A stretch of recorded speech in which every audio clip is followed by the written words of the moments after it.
cité du Cap-Haïtien, vraiment tu es rempli de charme, avec tes jolies maisons. Cap-Haïtien, anciennement connu sous le nom de Cap-Français, est une ville côtière située dans le nord d'Haïti. Fondée en 1670 durant la colonisation française, elle est rapidement devenue l'une des villes les plus riches et les plus importantes des Caraïbes pendant la période coloniale, au point d'être surnommée la Reine des Antilles.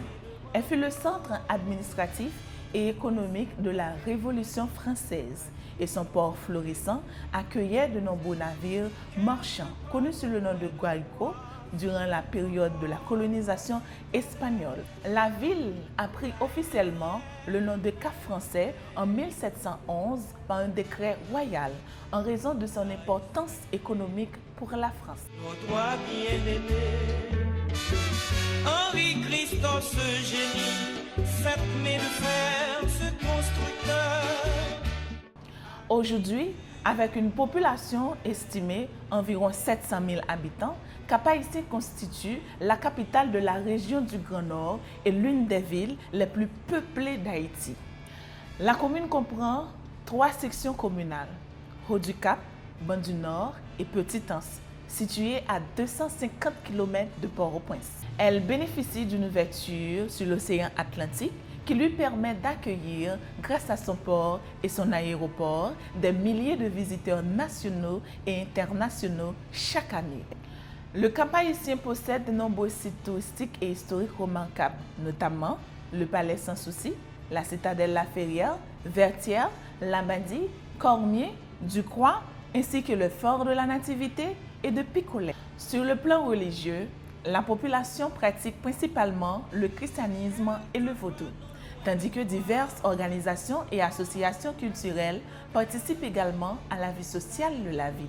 L'agriculture demeure une activité importante dans les zones périphériques où l'on cultive des céréales, des fruits, des légumes, des tubercules et des arachides. La ville constitue également une porte d'entrée de la cité christophienne de Milo, aujourd'hui commune à part entière. Malgré les difficultés liées aux catastrophes naturelles et aux défis socio-économiques, le Cap-Haïtien conserve un potentiel touristique, culturel et historique exceptionnel.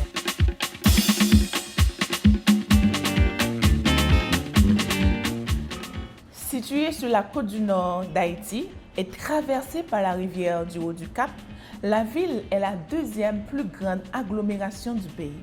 Elle s'étend sur une superficie d'environ 53,5 km². Le Cap-Haïtien n'est pas seulement un musée à ciel ouvert, c'est aussi une ville résiliente qui a su se relever après les catastrophes naturelles qui ont marqué son histoire. Sa situation géographique en fait un port naturel remarquable, tandis que sa baie offre des paysages d'une grande beauté. Les plages de Labadie et de Cormier attirent chaque année de nombreux visiteurs. La ville vibre également au rythme d'une culture créole authentique, d'une musique entraînante et d'une gastronomie savoureuse. Ce mélange de grandeur historique, de résilience et de richesse naturelle fait du Cap-Haïtien un véritable joyau d'Haïti. La ville a joué un rôle crucial dans l'histoire d'Haïti, notamment cérémonie du bois caïman, 14 août 1791, la bataille de Vertières, 18 novembre 1803, la proclamation générale de l'abolition de l'esclavage, 20 mai 1805, et de nombreuses exécutions pendant la période coloniale, notamment celle du Tiboukman, suite à sa participation au congrès du bois caïman. Après l'indépendance, la ville a conservé une importance stratégique, éducative et économique. Mais à cause du niveau de sous-équipement généralisé et du taux de chômage élevé qui caractérise la région, la ville du Cap-Haïtien se constitue en pôle d'attraction et draine une population de plus en plus importante. Bien qu'elle ait subi des destructions dues à de nombreux tremblements de terre et à des conflits au fil des siècles, cette commune fut témoin de plus grands événements de l'épopée de 1670 à 1804.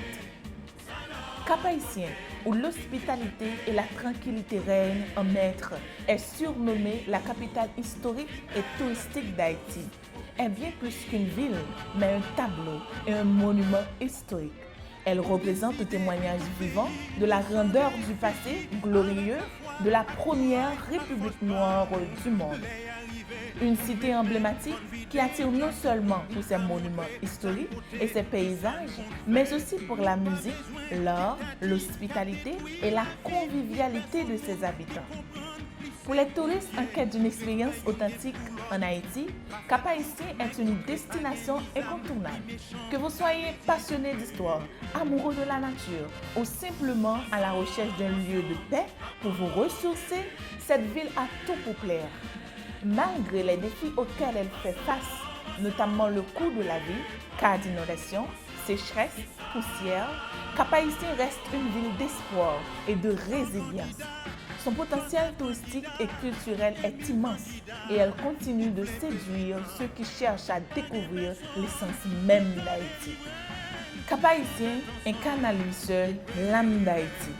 Elle est synonyme de résilience, de force et de gloire, lieu de plusieurs événements majeurs de l'histoire haïtienne qui rappellent la beauté, la force et l'unité. Nous faisons appel aux autorités locales et la diaspora de se mettre ensemble pour rebâtir Haïti, en commençant par le Cap-Haïtien. Voici les 5 piliers dont nous proposons aux autorités locales de s'accentuer sur un développement durable. Sur le plan touristique, il est primordial de mettre la réhabilitation et la mise en valeur des patrimoines historiques et culturels, comme la citadelle La Ferrière, le palais Sans Souci et le centre historique de la ville, qui sont des atouts majeurs. Il faudrait améliorer leur accessibilité et leur entretien de la qualité de services touristiques qui sont proposés, comme des guides qualifiés et des panneaux d'information. Il faut développer également des infrastructures touristiques modernes. Cela comprend l'amélioration des transports, la création de nouvelles structures d'hébergement de qualité.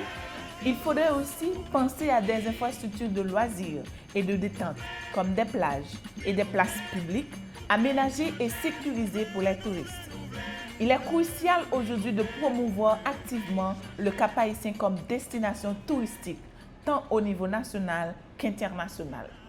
Sur le plan économique, il faudrait attirer des investissements tant locaux qu'étrangers pour créer des emplois et améliorer les infrastructures.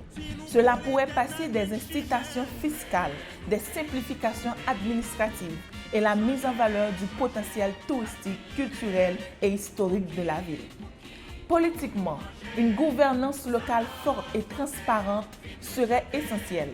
Cela implique une gestion efficace des ressources publiques, une lutte contre la corruption et une participation citoyenne active dans les prises de décision.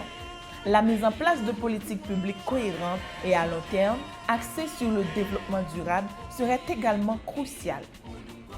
Socialement, il faudrait investir dans l'éducation, la santé et l'accès aux services de base pour tous les habitants. L'amélioration des conditions de vie, la promotion de la culture locale et la création d'espaces publics de qualité contribuaient à un sentiment d'appartenance et à une meilleure cohésion sociale.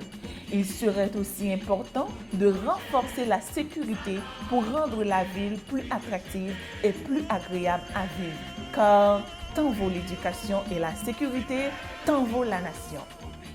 Une simple stratégie intégrée combinant le développement économique, bonne gouvernance, investissement social et mise en valeur du patrimoine est nécessaire pour que les autorités et la diaspora puissent développer le Cap-Haïtien. Présenter la ville du Cap-Haïtien, c'est aussi présenter notre passé, notre richesse et notre gloire à travers nos héros. On me nomme Minouche Pierre-Louis, licenciée en finance et commerce international, communicatrice et animatrice radio-télé, obtention pour une licence en psychologie, master 2 en finance et commerce international et obtention pour un master en sciences du développement. Cap-Haïtien incarne à lui seul l'âme d'Haïti. Elle est synonyme de résilience, de force et de gloire. Nous faisons appel aux autorités locales et la diaspora de se mettre ensemble pour rebâtir Haïti, en commençant par le Cap-Haïtien.